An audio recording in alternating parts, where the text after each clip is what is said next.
नमस्कार, मी भाऊ तोरसेकर. तुम्ही बघत आहात प्रतिपक्ष. मित्रांनो, आजचा विषय आहे पार्थ, स्वार्थ आणि परमार्थ. शीर्षक ऐकल्यानंतर तुमच्या लक्षात आलं असेलच की मी पार्थ पवार यांचा संदर्भ घेऊन काही बोलणार आहे. गेल्या आठवड्यामध्ये शरद पवारांचा नातू पार्थ पवार यांच्यावरून आघाडीच्या राजकारणामध्ये महाराष्ट्रात एक वादळ उठलं होतं. त्यांनी सर्वात आधी CBIची चौकशी व्हावी, CBIकडून सुशांत प्रकरणाची चौकशी व्हावी म्हणून गृहमंत्री अनिल देशमुखांना पत्र दिलं होतं. नंतर त्यांनी भूमिपूजनाच्या अयोध्येतील जन्मभूमी मंदिराच्या भूमिपूजनाच्या निमित्ताने पंतप्रधानांना अभिनंदनाचं पत्र लिहिलं आणि त्यावरून ही खळबळ माजली होती. अगदी खुद्द आजोबा आणि पार्थ पवार ज्या पक्षातर्फे लोकसभेला उभे होते त्या NCPचे संस्थापक सर्वेसर्वा शरद पवार यांनाही प्रक्षुब्ध होऊन त्यावर प्रतिक्रिया द्यावी लागली आणि मग जी खळबळ उडाली ती आपण बघितलेली आहे. तेव्हा आजच्या ह्या विषयाला तो सगळा संदर्भ आहे. मग पार्थ पवार इथून निघाले, कोणाकोणाला नात्या गोत्यातल्यांना भेटले, कोणाकोणाला भेटले, काय काय भेटले, याच्यावर कुजबूज बरीच झाली, पण बातमी काही बाहेर आली नाही. पवार कुटुंबात फूट आहे का याचा खुलासा राष्ट्रवादी काँग्रेसकडून अधिकृतरित्या झाला नाही. पण शिवसेनेच्या प्रवक्त्याने मात्र पवार कुटुंबात कोणी फूट पाडू शकत नाही इतका खुलासा केला. ही सगळी पार्श्वभूमी लक्षात घेतल्यानंतर ह्या गेल्या 3-4 दिवसातल्या घटना जरा बारकाईने तपासणं भाग पडलं, म्हणून हा विषय मी आज घेतलेला आहे. अशी बातमी होती की आजोबांनी कवडीची किंमत नाही अशी प्रतिक्रिया दिल्यानंतर पार्थ पवार नाराज आहेत आणि त्यांनी कुटुंबातल्या परिवारातल्या बऱ्याच ज्येष्ठ जवळच्या आप्तसख्यांच्या भेटीगाठी केल्या. त्यासाठी मुंबई, पुणे, आणखी कुठे कुठे ते गेले अशा बातम्या होत्या. त्यानंतर गेल्या रविवारी म्हणजे मला वाटतं 16 ऑगस्टला बारामतीमध्ये सगळ्या पवार कुटुंबाची बैठक होणार अशीही चर्चा चालली होती. यापूर्वी अनेकदा तुम्हाला आठवत असेल की अजितदादांनी 80 तासाचं सरकार बनवलं तेव्हाही हा विषय पवार परिवाराचा चर्चेला गेला होता आणि त्याच्यात खुद्द पवारांनी सांगितलं होतं की त्यांच्या कुटुंबामध्ये सगळ्यात वयाने मोठा असेल तो एक निर्णय घेतो आणि बाकीचे सगळे तो निमूटपणे मान्य करतात, त्यावर पडला जातो, मग त्याच्यावर चर्चा होत नाही. त्यामुळे पार्थ पवारांनी जे काय वादळ उठवलं त्यानंतर तशीच काही बैठक पवार परिवाराची होणार अशी अपेक्षा होती आणि त्याप्रमाणे तशा बातम्या येत होत्या. रविवारी पवार साहेब हे बारामतीत त्या बैठकीला जाणारे ठरलेलं होतं, पण संध्याकाळी अचानक बातम्या आल्या की बाकी सगळा गोतावळा जरी बारामतीत असला तरी पवार साहेब मात्र कुठून तरी पुण्याला येऊन बारामतीला जाणार होते. त्याच्याऐवजी ते पुण्याहून थेट मुंबईला निघून गेले आणि मग रात्री उशिरापर्यंत या बातम्या येतच होत्या की पवारसाहेब मुंबईच्या दिशेने निघाले, पवारसाहेब मुंबईला पोचले, पवारसाहेब सिल्वर ओकला पोचले, पार्थ पवारही पुण्याहून मुंबईकडे निघाले, अशा ब्रेकिंग न्यूज येत होत्या. ती रात्र गेली आणि सोमवारी सकाळी अचानक बातमी आली की शरद पवारांच्या ताफ्यातल्या काही लोकांना कोरोनाची बाधा झाली आहे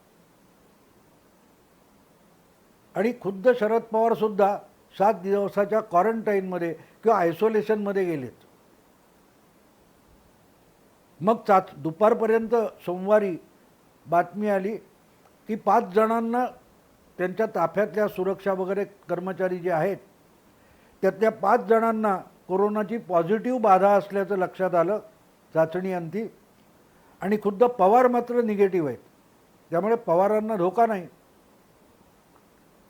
तरीही पवार क्वारंटाईनमध्ये राहणार आहेत आणि इथे हा विषय संपल्यात जमा झाला, निदान बातम्यांच्या दृष्टीने संपल्यात जमा झाला, आणि म्हणूनच मला तो विषय घ्यावासा वाटला. याचं कारण असं असतं की इतक्या सहजगत्या विषय संपत असतो का मित्रांनो? कुठेतरी काहीतरी गडबड असावी. कारण कोरोनामुळे पवारसाहेब क्वारंटाईनमध्ये गेले हे मुंबईत पोचल्यानंतर सोमवारची गोष्ट आहे. पण मग रविवारी जर बारामतीमध्ये सगळ्या परिवाराची बैठक होती ती अचानक रद्द करून पवारसाहेब मुंबईला थेट का गेले याची चर्चा फारशी झाली नाही. पण एक त्याच्यात असा धागा सोडून देण्यात आला होता की काहीतरी मोठी गडबड चालू आहे. आणि ती गडबड, मी अर्थात पत्रकार म्हणून आयुष्य घालवलेलं असल्यामुळे अनेक पत्रकार माझ्याकडे चौकशी करतात किंवा काही वेळेला मला बातमी देतात किंवा मी त्यांच्याशी संपर्क साधून माझ्या मनातल्या शंका दूर करण्यासाठी काही माहिती असली तर मिळवत असतो. पण याविषयी तशी माहिती मला फारशी मिळू शकली नाही, आणि जी मिळाली ती तितकी विश्वासार्ह आहे असं मला वाटत नाही. पण घटनाक्रम बघितला तर कुठेतरी धुसफूस वगैरे चालू आहे. मग काही चॅनेलवाल्यांनी घराण्यातल्या मारामाऱ्या, म्हणजे ह्याच घराण्यातल्या असं नाही, ठाकरे कुटुंबात पण काहीतरी गडबड चालू आहे का, जी राजकीय कुटुंब आहेत त्याच्यामध्ये काही गडबडी चालू आहेत का, अशाही चर्चा झाल्या. पण सोमवारी पवार स्वतः क्वारंटाईन झाले आणि त्या विषयावर नक्की पडदा पडला. अर्थात पडदा पडला याचा अर्थ तो विषय संपला असं होत नाही. 2019च्या मध्याला झालेल्या लोकसभेच्या निवडणुकीत पराभूत झाल्यापासून जवळजवळ 14-15 महिने अज्ञातवासात गेलेले पार्थ पवार अचानक ॲक्टिव्ह झाले आणि तिथून ही गडबड सुरू झालेली आहे. आणि ती गडबड अगदी पवारांनी संतप्त होण्यापर्यंत, प्रक्षुब्ध होण्यापर्यंत गेली असेल तर तिच्यावर इतक्या सहजगत्या पडदा पडेल हे मानणे इतका मी दुधखोळा विश्लेषक नाही आहे. त्यामुळे ज्याला आपण म्हणतो ना की स्थगिती देणं, कोर्टामध्ये एखादा खटला चालू असतो किंवा सुनावणी चालू असते, क्रिकेटच्या सामन्यामध्ये अचानक पाऊस सुरू झाला तर खेळ थांबवला जातो, तसा हा खेळ थांबवला गेला आहे का, की याला 1-2 महिने, 1.5 महिने, 15 दिवस अशी काही स्थगिती देण्यात आली आहे का, अशी शंका माझ्या मनात येते. आणि म्हणून मी त्याला कुठचे कुठचे पदर आहे ते शोधण्याचा प्रयत्न करतो. यात एक गोष्ट स्पष्ट आहे मित्रांनो. आता तुम्हाला एक गोष्ट आठवत असेल की पडळकर हे अजितदादांच्या विरुद्ध बारामतीमध्ये उभे होते. त्याच्या आधी ते वंचित आघाडीत होते आणि नंतरच्या काळात ते भाजपात येऊन बारामतीतून अजितदादांच्या विरुद्ध उभे राहून पराभूत झाले. त्यांना भाजपने विधान परिषदेची आमदारकी दिली आणि निवडून आल्यानंतर त्यांनी अचानक एक दिवस पवारांवर अत्यंत अश्लाघ्य भाषेमध्ये हल्ला चढवला होता आणि त्याचा सार्वत्रिक निषेध पण झालेला आहे. असे जे पडळकर आहेत ते नंतरच्या काळात सांगलीला गेले आणि सांगलीच्या एका नगरसेवकाने त्यांना मोटरसायकलवर बसून कुठेतरी पोचवलं. याची एक क्लिप मीडियामध्ये आली होती, सोशल मीडियात आली होती. आणि त्यानंतर NCPच्या त्या नगरसेवकाला तडकाफडकी पक्षातून काढून टाकण्यात आलं. तो बिचारा काही बोलला नव्हता. त्यांनी पडळकरांना आपल्या मोटरसायकलवरून कुठेतरी पोचवलं होतं. याला सुद्धा जेव्हा पक्षातली बेशिस्त मानली जाते तेव्हा पार्थ पवार यांच्या बाबतीत शिस्त कुठे जाते हा प्रश्न विचारावा लागतो. कारण तो नगरसेवक तर एका छोट्या महापालिकेतला नगरसेवक आहे पक्षाचा. पण पार्थ पवार हे लोकसभेचे, देशातल्या सर्वात मोठं ज्याला संसद म्हणतात, पंचायत म्हणतात, त्यासाठीचे राष्ट्रवादीचे उमेदवार होते. ते उपमुख्यमंत्र्यांचे चिरंजीव आहेत, पक्षाच्या संस्थापक प्रमुखांचे नातू आहेत. आणि त्यांनी जर एवढं मोठं काहीतरी गदारोळ निर्माण केला असेल तर त्यांच्यावर पक्षशिस्तीची कुठलीच कारवाई का झाली नाही हा प्रश्न विचारणं भाग पडतं मित्रांनो, विचारणं भाग आहे की ती कारवाई नंतर व्हायची आहे आणि आत्ता स्थगिती दिली आहे की खेळ पाऊस पडल्यामुळे थांबवला आहे असा प्रश्न उपस्थित होतो. आणि म्हणून तो प्रश्न मी विचारलेला आहे की केवळ गंमत म्हणून हे सगळं चाललंय का? पवार कुटुंबातली जी आतली धुसफूस आहे ती अशी अचानक चव्हाट्यावर येते का?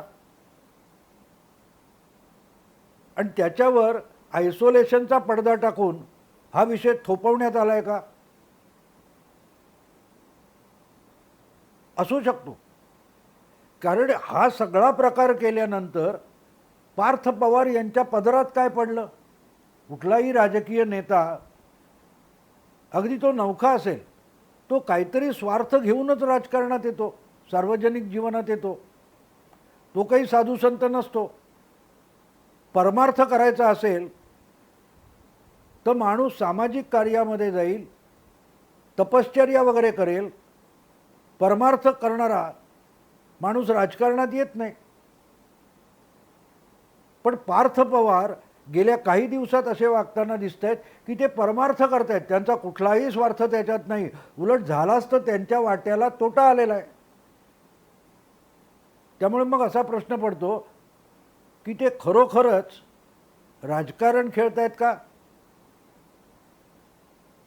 आणि त्यांना कवडीचीही किंमत नव्हती तर बारामतीमध्ये पवार कुटुंबियांची, मी सांगतोय पक्ष नव्हे, पक्षाचे नेते आणि कार्यकारिणी नव्हे, तर पवार कुटुंबाची, गोतावळ्याची, परिवाराची बैठक कशाला बोलवण्यात आली होती? याचं काहीतरी कारण असेल आणि ती खुद्द पवारांनी टाळली. याचा अर्थ कुठेतरी गफलत आहे, कुठेतरी गफलत आहे. आणि साधी गोष्ट आहे की पार्थ हा अजिबात कुठल्याही कारणास्तव परमार्थ करण्यासाठी असा वागत नाही आहे. त्याच्यामागे त्याचे काही ठराविक हेतू आहेत. आता ते हेतू काय आहे ते मला माहिती नाही, पण ते कोणी उघड करूनही सांगत नाही. आपण बारकाईने बघितलं तर या विषयात राष्ट्रवादीच्या पुन्हा नेत्याने किंवा खुद्द पवारांनी अधिक भाष्य केलेलं नाही. हे मी अगत्याने का सांगतोय? तुम्हाला वाटेल की मला काहीतरी टीका करायची का? बिलकुल नाही मित्रांनो. शिवसेनेने भाजपच्या गोटात राहावं की बाजूला व्हावं, भाजप आणि शिवसेनेत गट्टी राहावी की वैरभावना निर्माण व्हावी, इथपर्यंत 5-5, 6-6 वर्ष प्लॅनिंग करणारे शरद पवार हे आपल्या कुटुंबातल्या, परिवारातल्या माणसांविषयी असं कुठलंच प्लॅनिंग का करत नाहीत? आणि करत असतील तर त्याचे परिणाम का दिसत नाहीत?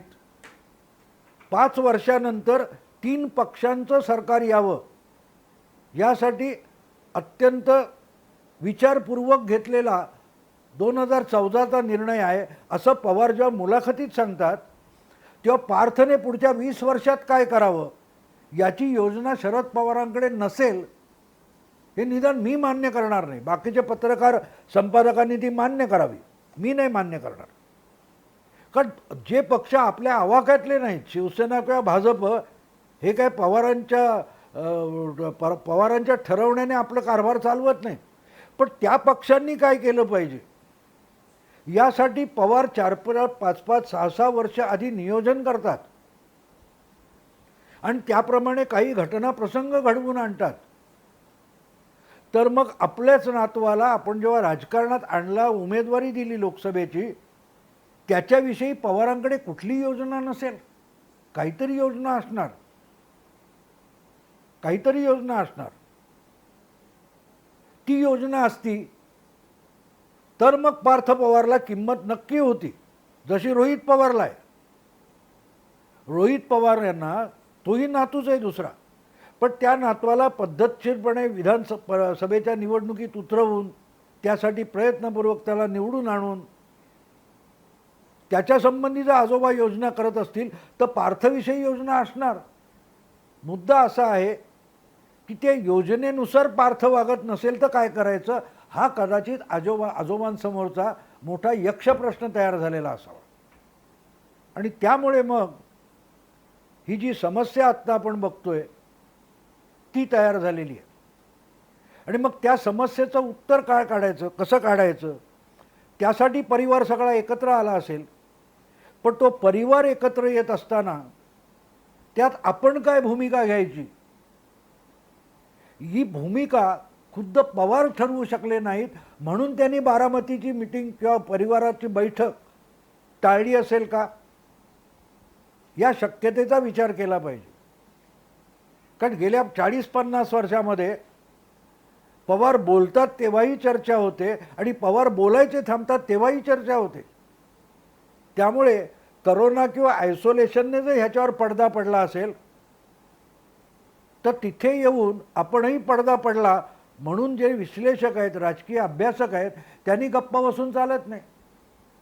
त्यांना या आयसोलेशनमध्ये काय काय चाललंय त्याचा विचार करायला लागतो.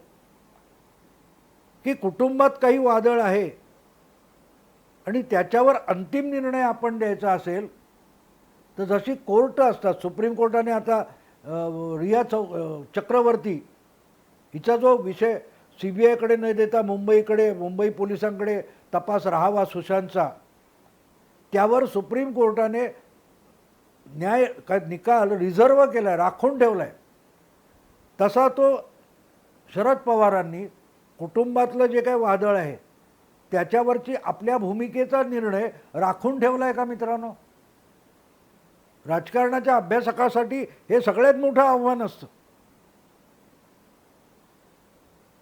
पार्थने असं का केलं, आजोबा असं का करतायत, आणि मग मधल्यामध्ये जो पार्थचा पिता आहे उपमुख्यमंत्री अजितदादा, ते अजिबात मौन धारण करून का बसलेत, ह्याचे धागेदोरे शोधणं हेच तर राजकारणाचा अभ्यास असतो. पण तो कुठे होताना दिसत नाही. आणि म्हणून मला प्रश्न असा पडतो की पार्थ काही स्वार्थ नसताना हा परमार्थ का करतोय, त्याच्यामागे काही हेतू आहेत का, आणि ते हेतू असले तर ते पार्थचे आहेत, अजितदादांचे आहेत, की खुद्द आजोबा शरद पवारांचे आहेत. राजकारणातल्या माणसांचं खाण्यापिण्यापासून नात्या गोत्यापर्यंत राजकारण असतं. प्रत्येक बाबतीत अतिशय जपून पावलं टाकली जातात, मोजून मापून शब्द वापरले जातात. आणि त्यामुळे मग या सगळ्या घटनाक्रमामध्ये कोणाचा स्वार्थ आहे आणि कोणाचा परमार्थ आहे हे विश्लेषकाने आणि राजकीय अभ्यासकाने शोधलं पाहिजे. त्यासाठी आणि अगदी ज्यांना राजकारणामध्ये रस आहे, ते राजकारणात पडण्यासाठी नाही पण राजकीय घडामोडी समजून घेण्यात इंटरेस्ट असतो, अशा लोकांसाठी आव्हान आहे. आणि म्हणून यात मला दिसलेले जे धागेदोरे आहेत हे कुठे जुळतात ते मला माहिती नाही आहे, पण मला अगत्याने ऐकणारे आहेत, ज्यांना राजकारण माझ्याकडून समजून घ्यावं असं वाटतं, त्यांच्यासाठी हा मी एक प्रकारे प्रश्न ठेवतोय समोर की मित्रांनो, यातले बारीक सारीक तपशील शोधा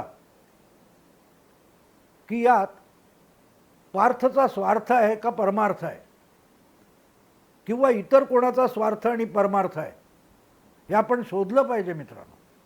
पुढचे 7 दिवस आपल्याला वेळ आहे, कारण सध्या साहेब हे आयसोलेशनमध्ये गेलेले आहेत.